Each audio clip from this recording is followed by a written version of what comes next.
नमस्कार दोस्तों, आपका मेरे YouTube चैनल लक्ष्य इंस्टीट्यूट में स्वागत करता हूं। आज का हमारा टॉपिक रहेगा भारत एवं विश्व का भूगोल। आज से हम एक नए टॉपिक की स्टार्ट करने जा रहे हैं, भारत एवं विश्व का भूगोल। ठीक है, भूगोल का मतलब ही समझ में आता है, भू अर्थात पृथ्वी, गोल गोलाकार। लेकिन पृथ्वी हमारी गोलाकार नहीं है, ठीक है, लब्धवक्षकार है। किसा है? लब्धवक्षकार है, अंडा के आकार की। तो चैप्टर का हमारे क्या नाम है? भारत। हमारा कौन सा टॉपिक स्टार्ट हो रहा है आज से? भारत एवं विश्व का भूगोल।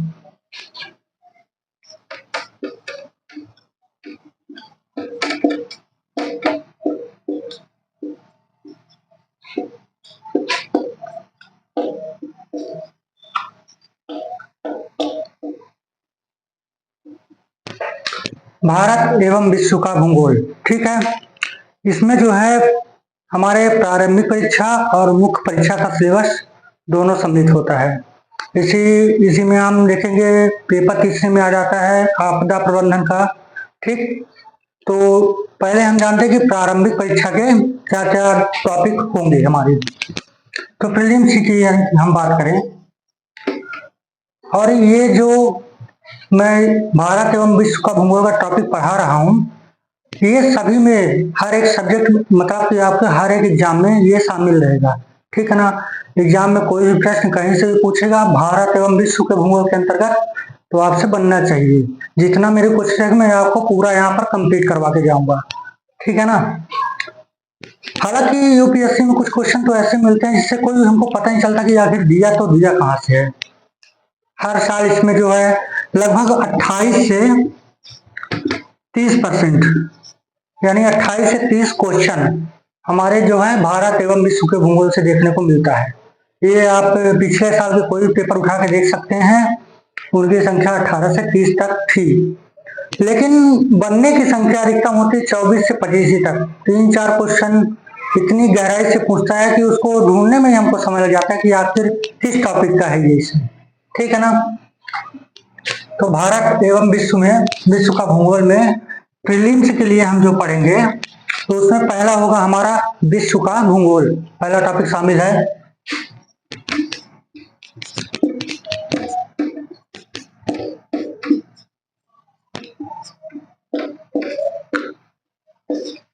विश्व का भूगोल।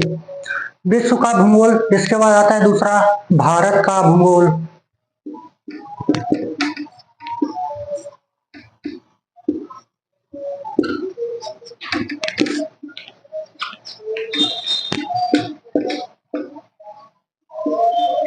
ठीक, भारत का भूगोल। तीसरा शामिल है पर्यावरण एवं पारिस्थितिकी।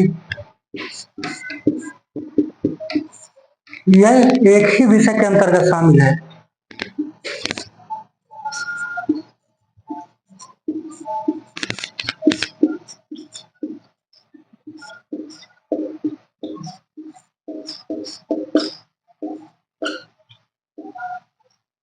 पर्यावरण एवं पारिस्थितिकी,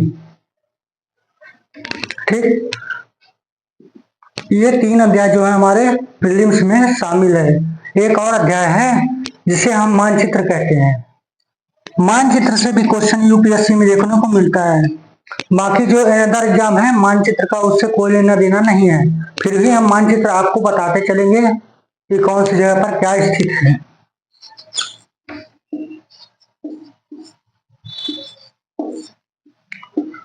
इसमें सीधा सीधा दिया एक मानचित्र आपको दे दिया जाता है, भारत का दे दिया जाएगा या फिर वर्ल्ड का दे दिया जाएगा।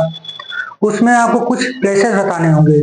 जैसे पूछ लिया आपसे कि इस मानचित्र में दी गई अक्षांश रेखा के ऊपर कौन कौन से देश आते हैं, तो आपको उन देशों के नाम लिखने को होगा कि वर्ल्ड में कहाँ पर अक्षांश रेखा के ऊपर कौन से देश गुजरती हैं, ठीक है ना। इस तरीके से मानचित्र में हमारे क्वेश्चन बनते हैं। भारत विश्व का भूगोल, पर्यावरण का भूगोल, पर्यावरण एवं पारिस्थितिकी और मानचित्र। इसके बाद हमारा आता है मुख्य परीक्षा। ये प्रीलिम्स के लिए हो गया। अब मुख्य परीक्षा की दृष्टि से देखेंगे कि उसमें क्या क्या शामिल है। तो उसमें भी हमारा विश्व का भूगोल पहला तो रहेगा ही, ये मेंस के लिए भी शामिल हो गया। फिर विश्व के प्राकृतिक संसाधनों का विवरण, कहाँ कहाँ पर कौन कौन से प्राकृतिक संसाधनों का विवरण है, ये भी हमको मेंस के ऑब्जेक्टिव में मिलेगा।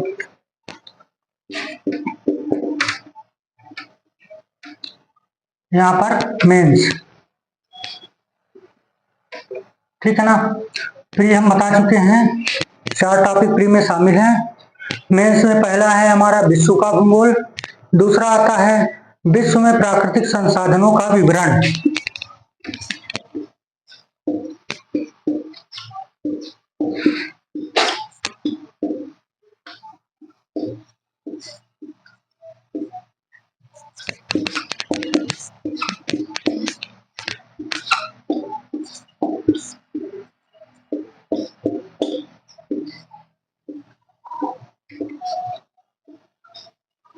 दूसरा विश्व में प्राकृतिक संसाधनों का विवरण, तीसरा शामिल है इसमें भारत का भूगोल,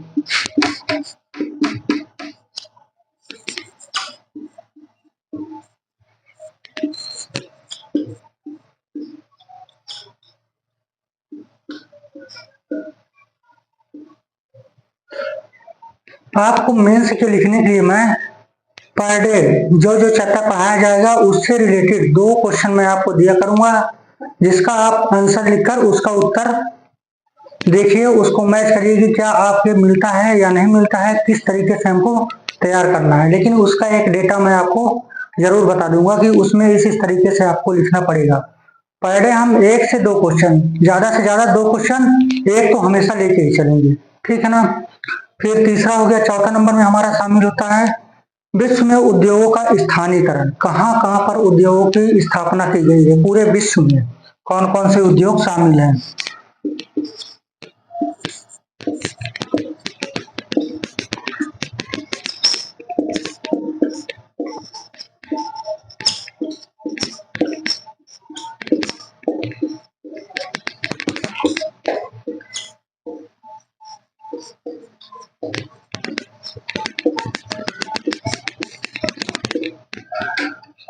विश्व में उद्योगों का स्थानीयकरण, ये हो गया अपना, ठीक। पेपर फर्स्ट में हमारे शामिल है भारत एवं विश्व का भूगोल, प्रीलिम्स के लिए आपको बता दिया, ये मेंस का शामिल होगा। पेपर 3 जो अपना पेपर तीसरा नंबर का है, उसमें मुख्य परीक्षा में पर्यावरण एवं पारिस्थितिकी और आपदा प्रबंधन शामिल है। पेपर 3 में हमारा क्या क्या शामिल है, पर्यावरण एवं पारिस्थितिकी,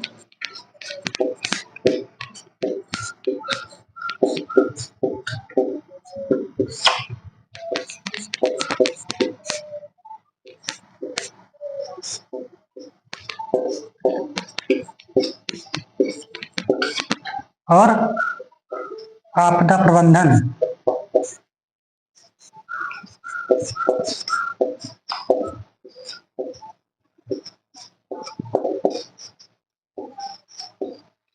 ये 2 टॉपिक जो हैं पेपर 3 से मैच करते हैं, तो हम इसको सब इसी में शामिल कर लिए, भारत एवं विश्व के भूगोल में पूरा इसी में हम एक तरीके से इसको डिटेल बाय डिटेल लिखते हुए चलेंगे और समझते हुए भी चलेंगे। भूगोल में हमको ज्यादातर समझने के लिए होता है, क्योंकि इसे आप पढ़ के तो बिल्कुल भी नहीं कर पाएंगे, ये तो सबको पता है, ठीक। अब आगे बढ़ते हैं, तो पहला हम देखेंगे कि विश्व के भौतिक भूगोलों में हमारे कौन कौन से टॉपिक आते हैं। तो विश्व का भूगोल,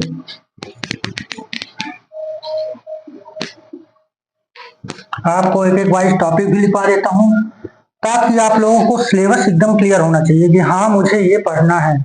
और जो हमारे दोस्त लोग एंडर एग्जाम की तैयारी कर रहे हैं, ना तो वो स्टेट पीसीएस की तैयारी कर रहे हैं और ना ही यूपीएससी, तो भी इनके लिए बहुत अच्छा रहेगा। अपने नोट्स बना सकते हैं, एक विस्तार पूर्वक और सटीक नोट्स रहेगा आपके पास, ठीक है ना। उसको आप रिवीजन करेंगे, यही हमारा स्रोत होगा। यहाँ से पढ़ने के बाद आपको ज्यादा कुछ कहीं नहीं ढूंढना है, ठीक है ना। जो मैं आपको नोट्स लिखवाऊंगा वो रोज उसको डेली आपको अध्ययन करना पड़ेगा, और करंट से आपको हमेशा जुड़े रहना पड़ेगा। करंट अफेयर्स आपको हमेशा उससे जुड़े ही रहना पड़ेगा। कौन सी चीजें कब खोज हो रही, किसी चीज की कहाँ पर हुई है, क्यों खोजा जा रहा है उसको, इस तरीके सभी चीजों को करंट को आप पकड़ के चलिएगा। बाकी मैं इधर प्रीलिम्स और मेंस आपको समझा दूंगा। तो विश्व का भौतिक भूगोल सबसे पहले हमारा शामिल होता है विश्व का भौतिक भूगोल।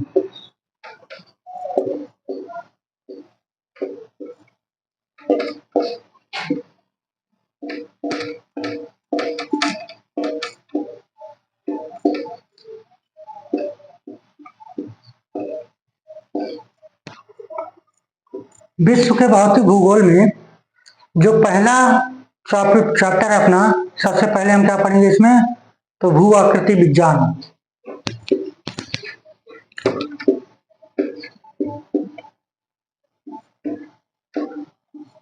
भू आकृति विज्ञान, ठीक। भू आकृति विज्ञान के अंतर्गत कौन कौन से आते हैं, तो ब्रह्मांड एवं सौर मंडल।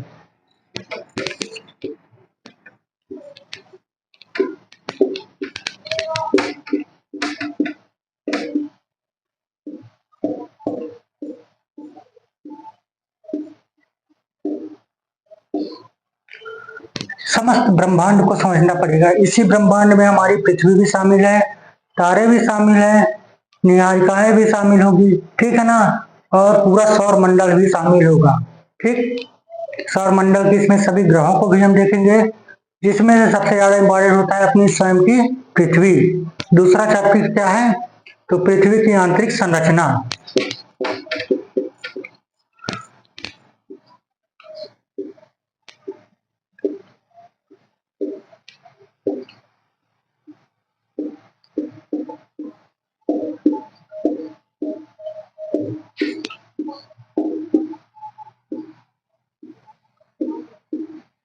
पृथ्वी की आंतरिक संरचना, आप पृथ्वी को देख सकते हैं, इसको 1 2 3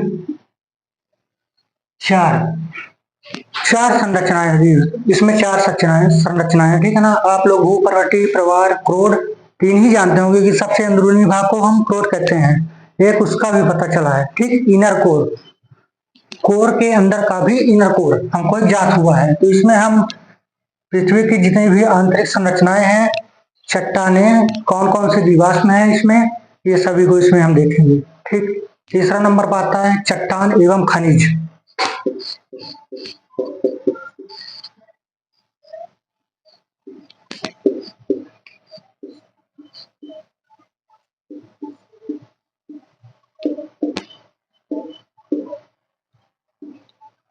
तीसरा टॉपिक शामिल है चट्टान एवं खनिज। फिर चौथा है इसमें अंतर्जात एवं बहिर्जात बल।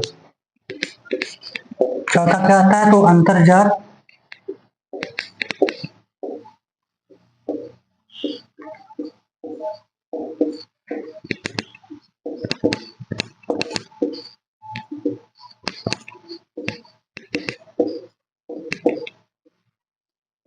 अंतर्जात एवं बहिर्जात बल।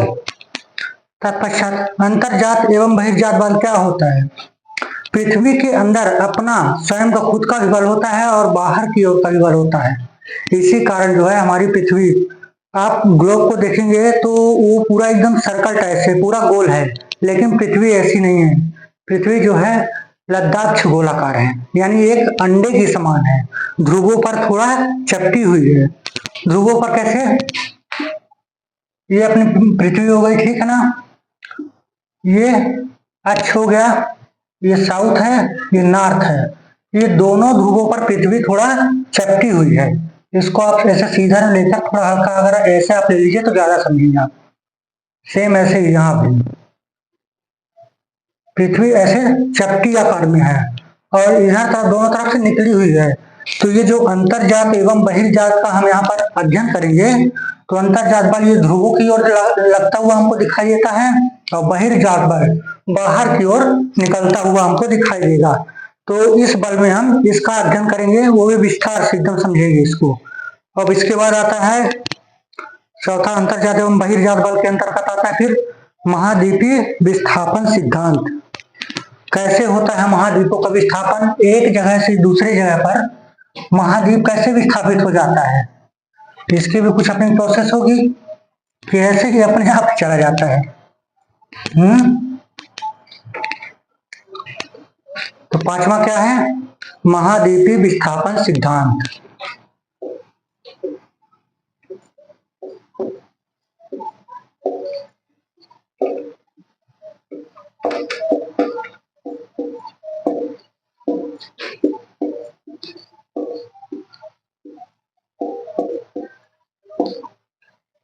शब्द पर आप बिल्कुल भी मत, ये शब्द ही आपको समझाते हैं कि कुछ ना कुछ इस पर सिद्धांत बनाया गया है जिससे हमारा जो पूरा वर्ल्ड है, ठीक, वर्ल्ड में उपस्थित जितने भी हमारे महाद्वीप हैं, एशिया महाद्वीप, अफ्रीका महाद्वीप, ऐसे सभी महाद्वीप एक जगह से दूसरी जगह पर विस्थापित हो रहे हैं। ऐसा क्यों हो रहा है, इसके सिद्धांत को भी हम समझेंगे, ठीक है ना।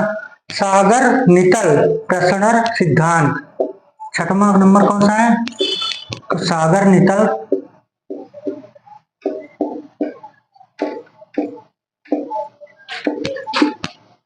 प्रसरण सिद्धांत।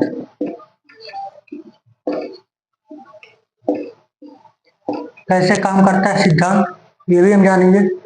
इस सागर नितर प्रसरण सिद्धांत से जो है एक बार 2021 के पेपर में इससे पूछा गया है क्वेश्चन, ठीक, इस टॉपिक से आ चुका है। इसके बाद आता है पूरा चुंबकत्व, 7वां नंबर का टॉपिक हमारा पूरा चुंबकत्व।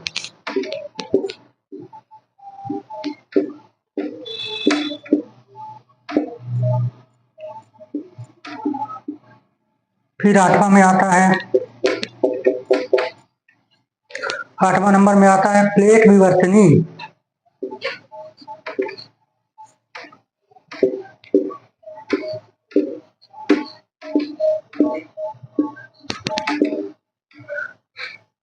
इस टॉपिक में हमारे ज्वालामुखी, सुनामी, भूदृश्य, ये सभी शामिल है। ज्वालामुखी का उद्गार कैसे होता है, प्लेट विवर्तनी और पूरा चुंबकत्व, जब इन दोनों को हम समझेंगे तभी हम समझ पाएंगे कि भूकंप कैसे आता है, ज्वालामुखी का निर्माण किस तरह से होता है, ठीक है। इसके बाद 9वां नंबर पर हमारा शामिल है ज्वालामुखी, भूकंप ले लेते हैं, ठीक है ना। क्योंकि भूकंप जो है ज्वालामुखियों के उद्गार में सहायक होते हैं, इसलिए हमने पहले भूकंप ले लिया। तत्पश्चात आता है ज्वालामुखी।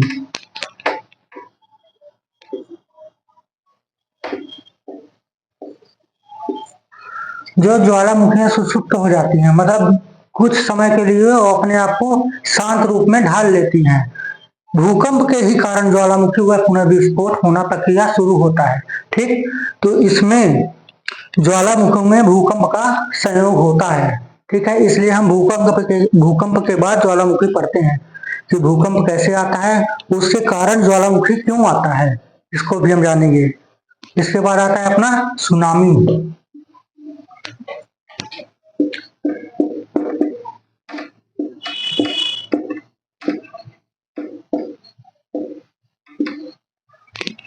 ग्यारहवां नंबर है सुनामी। फिर आता है भूदृश्य।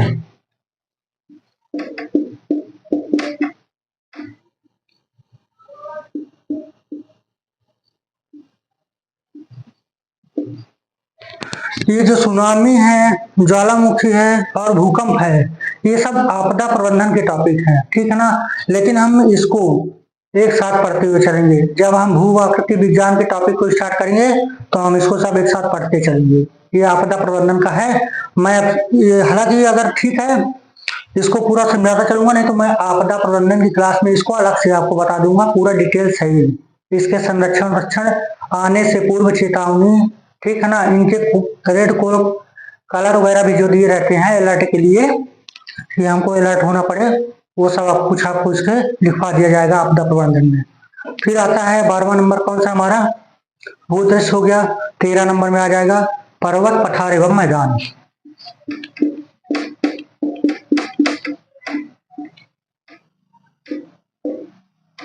पर्वत, पठार एवं मैदान, क्या लॉजिक होगा इनका, आखिर इनका भी तो निर्माण हुआ, कैसे हुआ, इस सबको भी हम समझेंगे। इसलिए मैंने ये पूरा एक टॉपिक ही अलग से उठा लिया है। ठीक, तो ये हो गया हमारा भू आकृति विज्ञान का सिलेबस। ठीक है ना। अब इसके बाद आता है हमारा जलवायु विज्ञान। जलवायु विज्ञान में देखते हैं कि क्या क्या है और इसमें हमको क्या क्या पढ़ना पड़ेगा। थोड़ा भूगोल का सिलेबस बड़ा जरूर है, लेकिन काफी अच्छा सब्जेक्ट है। यदि आप समझेंगे तो बहुत अच्छे तरीके से आपको समझ में आ जाएगा। ठीक है ना। टॉपिक स्टार्ट करते हैं। दूसरा हमारा है जलवायु विज्ञान।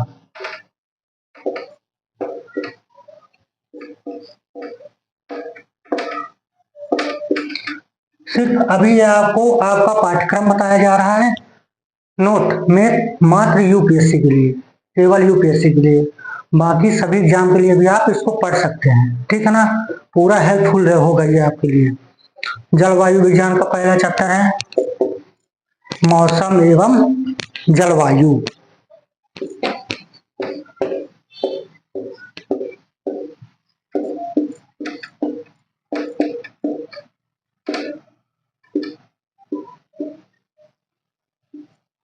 मैंने ऐसा क्यों लिखा मौसम एवं जलवायु? जलवायु का सबसे ज्यादा सहयोग होता है मौसमों के निर्माण में, लेकिन मैंने लिखा है मौसम एवं जलवायु। ठीक, पहले हम समझेंगे जलवायु क्या होती है, उसके बाद हम जानेंगे कि मौसम क्या होता है, किस तरीके के मौसम बनते हैं, शरद, ग्रीष्म, वर्षा ऋतु। ये सारे जो मौसम होते हैं जलवायु के परिवर्तन के कारण ही संभव हो पाते हैं। ठीक है ना। दूसरा टॉपिक है हमारा वायुमंडल की संगठन एवं संरचना।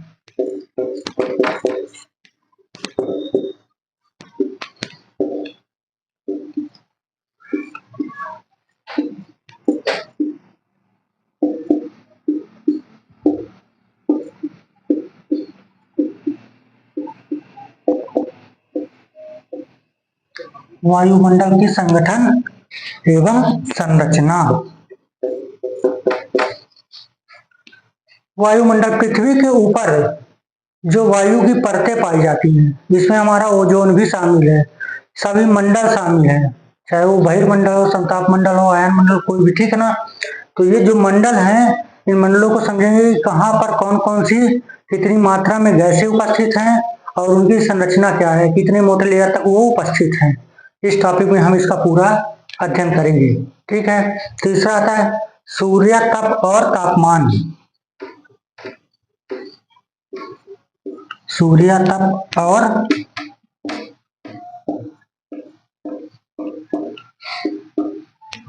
तापमान। तापमान जो है टेम्परेचर, पृथ्वी को गर्म करने में वायुमंडल का कितना सहयोग होता है या कैसे सहयोग होता है, ये क्वेश्चन भी आपका आ चुका है। ठीक है ना। किस तरीके से क्वेश्चन बनते हैं, इन दोनों का रिलेटेड क्वेश्चन बनेगा। वायुमंडल की परतों को जानेंगे, उसी से रिलेटेड है सूर्य तप और उसकी तापमान। ठीक है ना। अगर आप चाहें कि इसको ऐसे पढ़े फिर बाद में इसको, तो ये संभव नहीं हो सकता, बिल्कुल आपको नहीं समझ में आएगा। पहले आप वायुमंडल की परतों के बारे में पूरा जानेंगे, फिर सूर्य से जो आने वाली रोशनी होती है, ठीक है ना, उस रोशनियों में ये जो वायुमंडल की परतें होती हैं, कितनी परत को रोकती हैं, कितनी परत हमारी पृथ्वी में आती है, और पृथ्वी के आने के बाद पृथ्वी भी परावर्तित कर देती है उन किरणों को। जब वो परावर्तित करती है तो फिर वायुमंडल में जाकर कुछ तो रुकती होगी, कुछ अंतरिक्ष में जाती होगी, ऐसा कुछ संभव होगा, तब तो पृथ्वी का तापमान एक टेम्परेचर में बना हुआ हमको दिखाई देता है। ठीक है ना। इसी तापमान के अंतर्गत भी हम देखते हैं कि यदि कोई शहर समुद्र के किनारे पर स्थित है, ठीक है ना, तो जो समुद्र के किनारे पर स्थित है तो वो जल्दी रात को जो है गर्म हो जाता है और सुबह होते होते तापमान एकदम रिलीज हो जाती है और ठंड हो जाता है। तो वहां पर भी क्या इसका फर्क पड़ता है, इसको भी हम समझेंगे। ऐसे ही पर्वत पठारों में भी तापमान टेम्परेचर को हम देखेंगे। इसलिए सूर्य तप और उसका तापमान पृथ्वी के लिए एक अलग से टॉपिक बन गया। अब इसके बाद आता है वायुमंडलीय दाब, दाब पेटियां एवं पवने।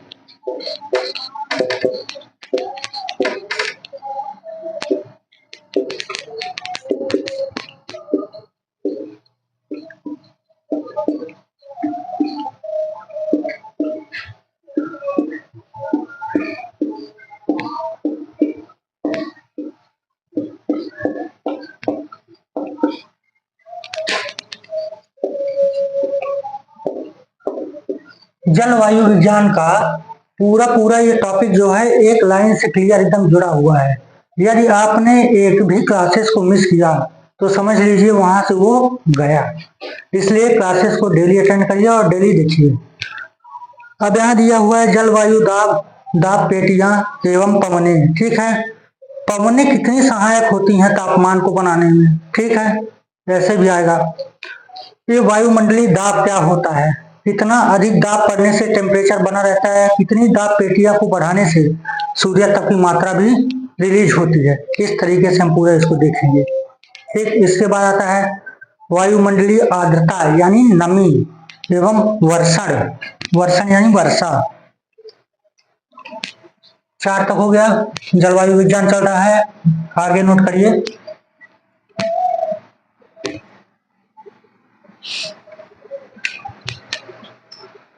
5वां में क्या है हमारा, तो वायुमंडलीय आर्द्रता एवं वर्षण।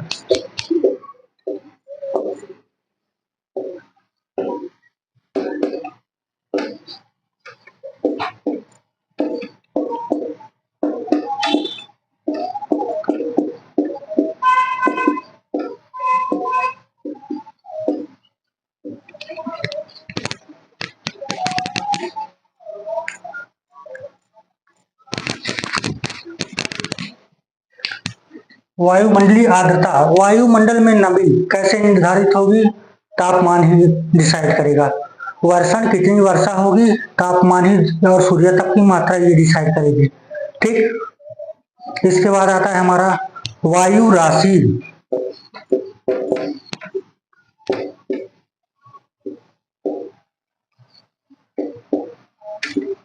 वायु राशि, ठीक है ना, छोटी सी हो गया, सॉरी, वायु राशि। ठीक है, इसके बाद आता है वाताग्र।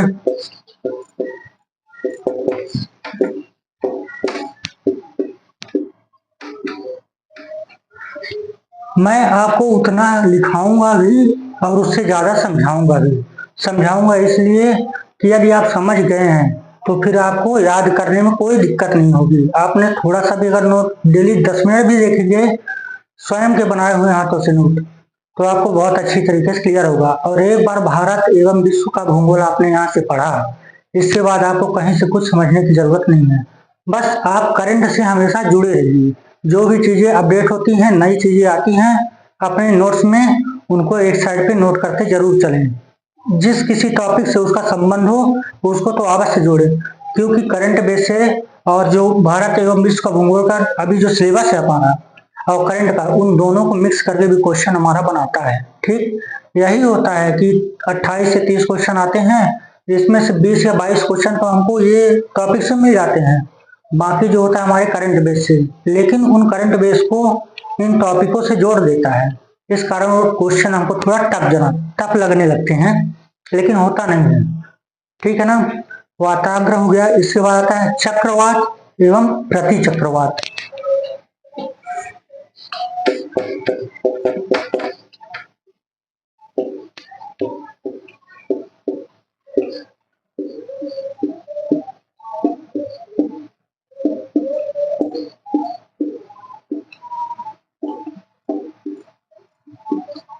चक्रवात एवं प्रति चक्रवात। फिर आता है जलवायु का वर्गीकरण। करते हैं ना, मौसम का भी हम वर्गीकरण करते हैं। जलवायु,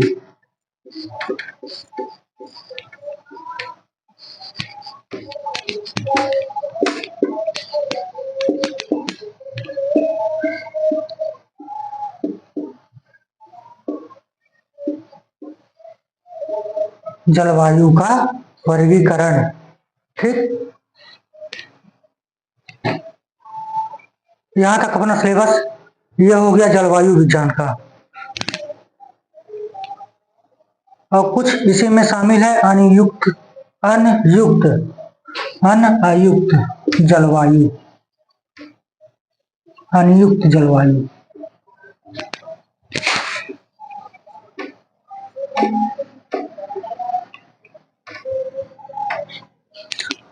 जलवायु जो है पृथ्वी पर कई प्रकार के पेड़ पौधों के लिए, ठीक, उनसे प्राप्त होने वाले जो फल होते हैं उनके निर्माण में बहुत ज्यादा सहायक होती है। इसलिए हम जलवायु को वर्गीकरण करते हैं, इनको अलग अलग प्रकार से हम समझते हैं और पढ़ते हैं।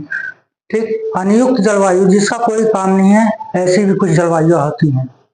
ये हो गया हमारा जलवायु विज्ञान का सिलेबस। इसी के बाद आता है हमारा भारत एवं विश्व को भूगोल में समुद्र विज्ञान। क्या आता है? तो समुद्र विज्ञान। समुद्र विज्ञान के बारे में भी हमको पढ़ना पड़ेगा। तीसरा शामिल है हमारा समुद्र विज्ञान।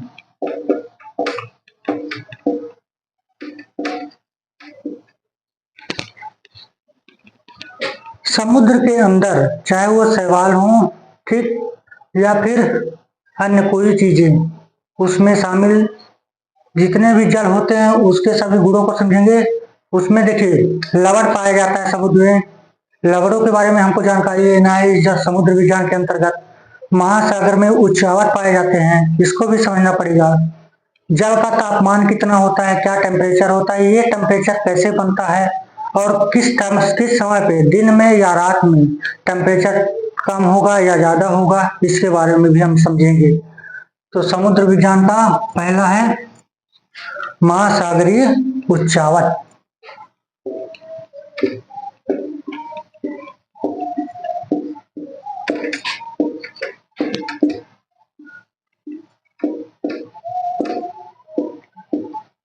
महासागरीय उच्चावच।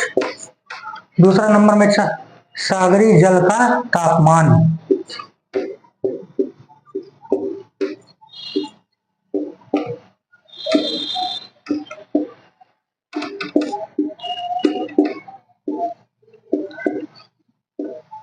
सागरीय जल का तापमान।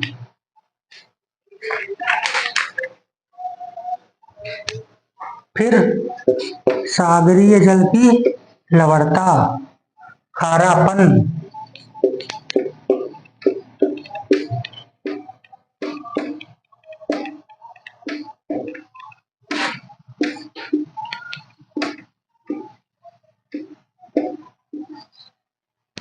क्यों सागर का जल लवण खारा होता है? इसमें जो सागरीय जल की लवणता है, ठीक, ये महासागरीय जल के तापमान पर भी डिसाइड करता है और उसमें पाए जाने वाले कुछ तत्वों को भी। ठीक, इसके बाद हम इसी में देखेंगे महासागरीय परिसंचरण, जिसमें ज्वारीय गति होती है ना, ज्वार और भाटा होते हैं ना, वही। तो क्या हम बोलेंगे? महासागरीय परिसंचरण।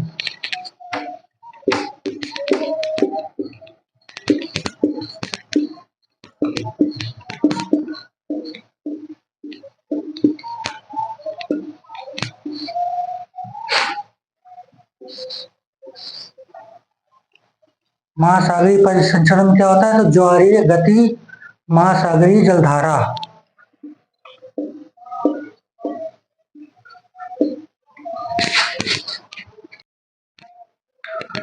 ज्वारीय गति,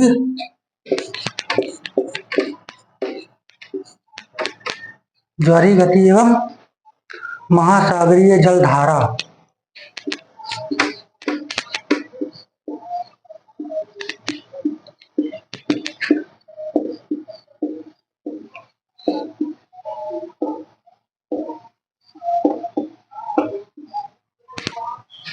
जलधाराएं, ठीक है ना।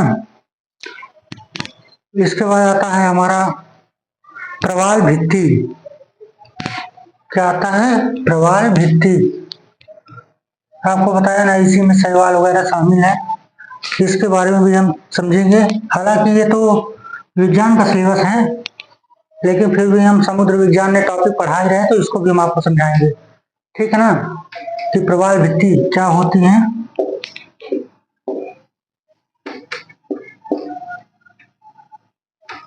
प्रवाल भित्ति, ठीक। इसी में आ जाएगा महासागरीय संसाधन। महासागर से हमको क्या क्या उपलब्ध होता है?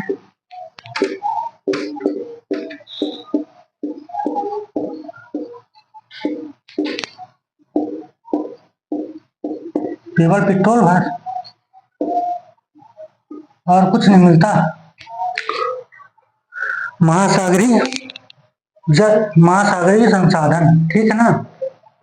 इसके बाद आता है समुद्री कानून। कुछ कानून, कुछ नियम भी बनाए गए हैं। सीमाएं होती हैं समुद्र में, उनका निर्धारण किया जाता है, ठीक है ना। कौन कौन देश से कौन कौन सीमाएं जुड़ती हैं।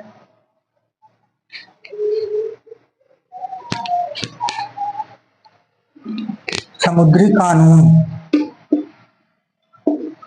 इन कानूनों के बारे में भी हम समझेंगे और इसको जानेंगे भी। ये समुद्री कानून से रिलेटेड भी क्वेश्चन यहाँ पर बनता है और कई बार हमको देखने को मिला है। इसमें ये थोड़ा इंपॉर्टेंट हो जाता है समुद्र विज्ञान के अंतर्गत। प्रवाल भित्ति और ये समुद्र विज्ञान, महासागरीय संसाधन, इन तीनों का इंपॉर्टेंट है, ठीक है ना। इसके बाद आता है महासागरीय निक्षेप।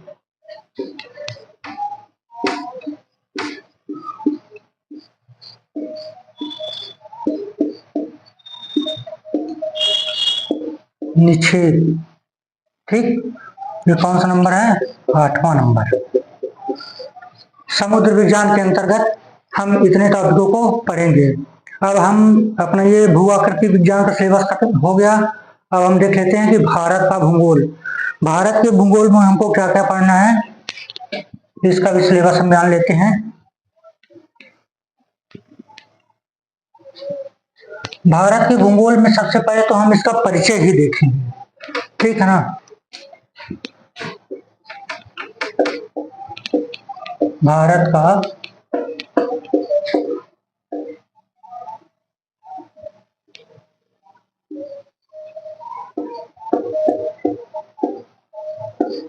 भूगोल, पहला नंबर इसमें शामिल है भारत का ही परिचय।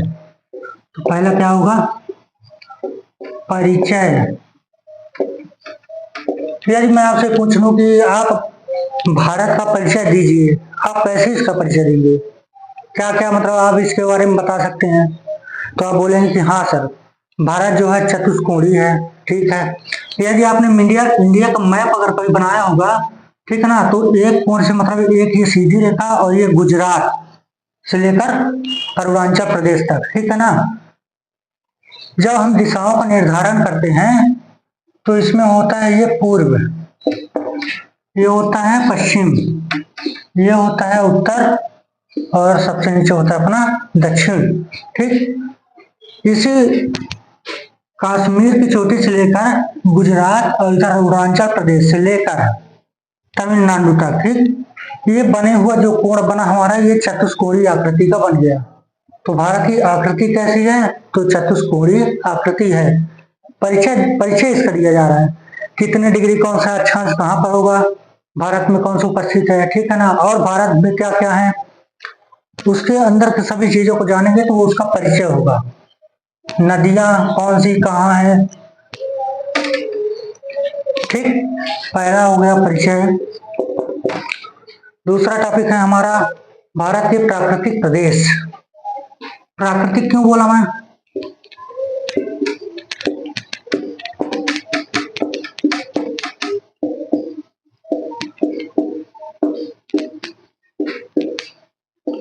है तो बहुत छोटा सा ही क्वेश्चन यार। प्राकृतिक इसलिए बोला क्योंकि प्रकृति की ही तो देन है। हम आपने बनाया है क्या कोई अलग से राज्य, मिट्टी उट्टी ले जाके वहां डाले बोले हैं, ऐसा कुछ हुआ है? ऐसा कभी कुछ नहीं हुआ है ना। तो दूसरा टॉपिक है हमारा प्राकृतिक प्रदेश। इसमें संघ एवं राज्य दोनों शामिल होंगे। इसके बारे में भी हम इसको पूरा डिटेल से समझेंगे। कौन कौन सा क्षेत्रफल, किस राज्य का कितना क्षेत्रफल है, उसकी राजधानियों से लेकर हर एक चीज, मतलब सब कुछ पूरा विस्तार से इसमें जानेंगे हम। फिर भारतीय अपवाह तंत्र, तीसरा है नंबर अपवाह तंत्र।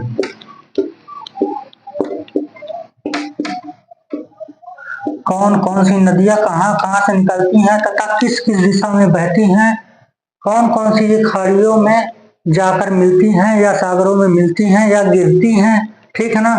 इसके बारे में हम जानेंगे, जिसे हम बोलेंगे अपवाह तंत्र, ठीक।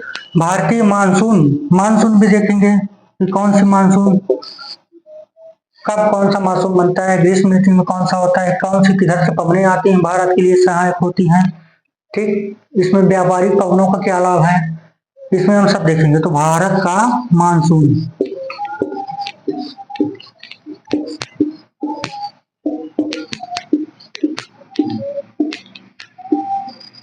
भारत का मानसून। इसके बाद आता है 5वां नंबर, इसमें शामिल है भारत की वनस्पति।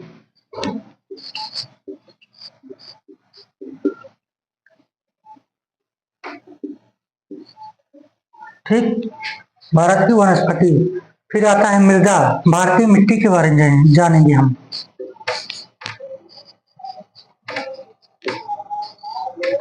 फिर आता है इसमें मृदा, ये क्या है, तो भारत के ये भौतिक भूगोल है। कौन सा भूगोल है, तो भौतिक।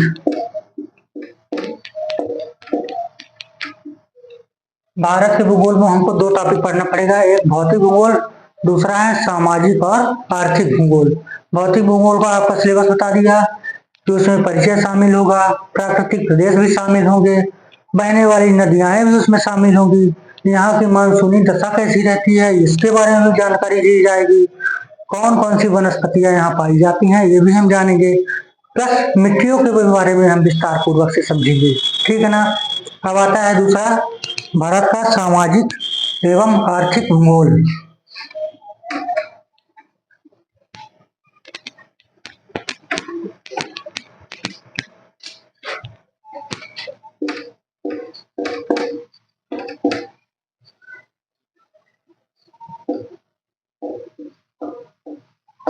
सामाजिक एवं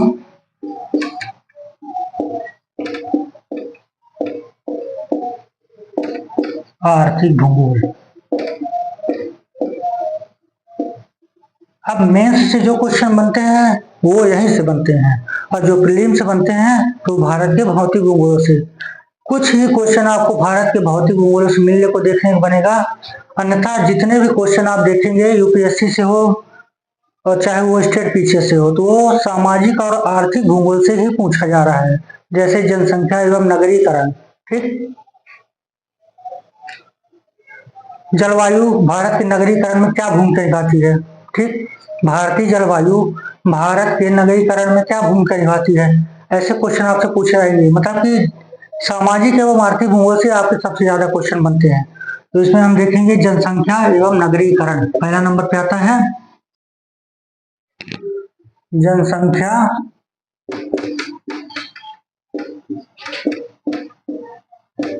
एवं नगरीकरण।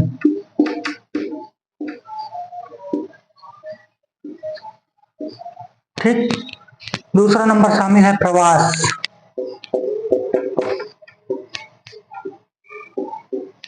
प्रवास से क्या मतलब है, आता है ना क्वेश्चन, यह जनजाति कहाँ पाई जाती है, वो जनजाति कहाँ पाई जाती है। ठीक, कौन से पहाड़ में कौन सी जनजाति पाई जाती है, ये प्रवास के ही अंतर्गत आता है, इसलिए हम प्रवास को भी पढ़ेंगे, ये हमारा दूसरा टॉपिक होगा।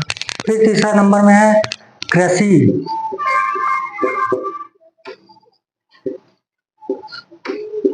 जीआई टैग वगैरह चल रहा है ना अपना।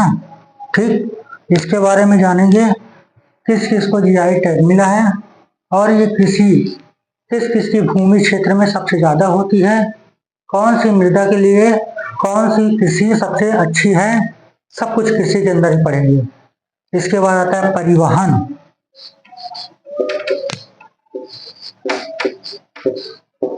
परिवहन, चाहे वो परिवहन रेल परिवहन हो, सड़क परिवहन हो, या अन्य कोई भी परिवहन हो। ठीक, यदि सड़क परिवहन हुआ तो राजमार्गों के बारे में हम जानेंगे, राष्ट्रीय राजमार्ग जो होते हैं उनके बारे में भी जानेंगे, और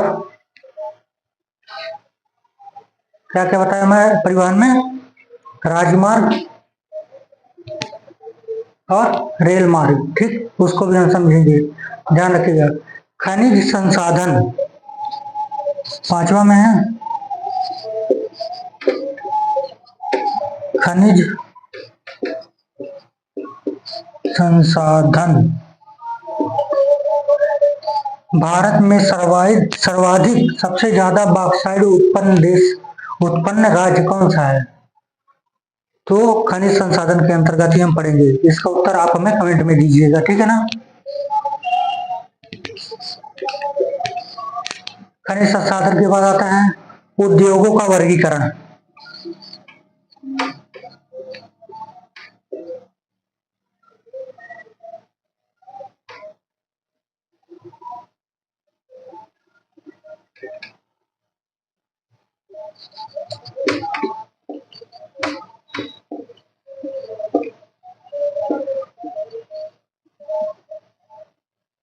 उद्योगों का वर्गीकरण, कौन कौन सा उद्योग किस किस राज्य में स्थित है। ये खनिज और उद्योग, ये दोनों हमारे जो टॉपिक हैं मानचित्र से जुड़े हुए हैं, ठीक है ना। तो आप जब भी आपकी भूगोल की क्लास जिस दिन रहे, ध्यान से जब मैं बोलूं मानचित्र लाइएगा तो फिर आप लाना शुरू कर दीजिएगा, ठीक है ना। ये हमारा यहाँ पर भारत का सामाजिक एवं आर्थिक भूगोल का सिलेबस इतना ही है। विश्व का भूगोल हो गया, भारत का भूगोल हो गया, जितना भी था आप सबको लिखवा दिया। अब हम अपनी क्लास कल से स्टार्ट करेंगे, जिसमें हम स्टार्ट करेंगे जलवायु विज्ञान से। जलवायु विज्ञान से क्यों स्टार्ट करेंगे, तो पहले हम जलवायु को समझेंगे। ये जलवायु कहाँ बनती हैं, कैसे बनती हैं, और इसमें जो सबसे पहला चैप्टर हमारा शामिल होगा तो वो होगा अक्षांश।